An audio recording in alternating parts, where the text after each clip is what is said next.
In many ways, Scarlet Nexus reminds me of Code Vein, bringing us another highly stylized adventure with dark undertones.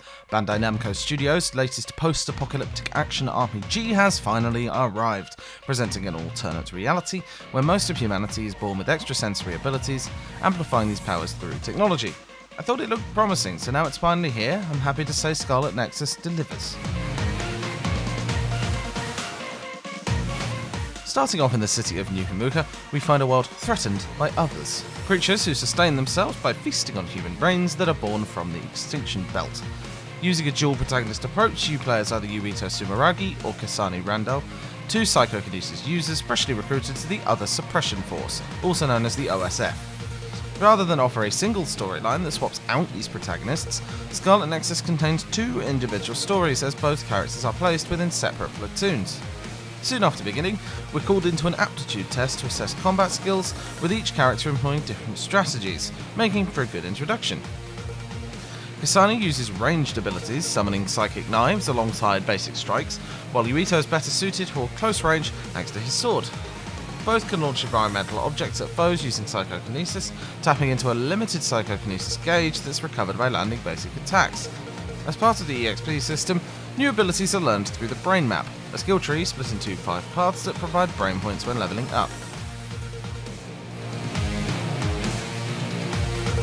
Now, each protagonist fights with 2 additional party members, and though you can't play as allies, you'll link up to borrow their powers through SAS. For example, Shiden's electrokinesis can stun enemies, Kyoka duplicates thrown items for extra damage, Sugumi uses clairvoyance to detect hidden enemies, while Arashi's hypervelocity slows time for quicker attacks. Those are available from reserved party members too, and some enemies can't be defeated without using SAS. However, links last for a short time before cooling down, so you can't fully lean on them either. Defensive strategies are key, as a well-timed sidestep grants temporary invulnerability, and later on, counterattacks. For extra damage, both can deal follow-up attacks after throwing objects and grab special objects with the latter trigger. However, enemies can inflict status effects too, though for convenience, characters warn you when that's happening. It adds some necessary strategy to combat, and killing others felt really satisfying. Better yet, some weakened enemies can be finished with Brain Crush, offering a more cinematic kill. Of course, it's not just about combat here, and Scarlet Nexus isn't purely mission focused. Between fights, you can explore different locations, buy supplies, reply to texts from fellow soldiers, and speak to NPCs to take on side quests, which provide rewards like new weapons. Annoyingly though, only one quest can be active at a time, they're easily missed, and often involve criteria like defeat 2 particular enemies while using Arashi's hypervelocity. What's worse is that you could easily hit said criteria, but because that quest wasn't selected, it won't register as completed.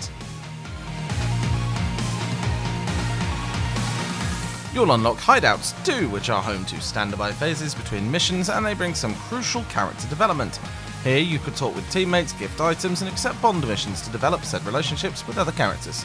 In turn, a better relationship unlocks increased abilities when linked in battle, such as decreased link cooldown.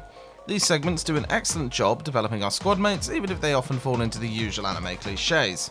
While one playthrough can be completed within about 20 hours, Scarlet Nexus does a fine job at world building, and events never feel dragged out.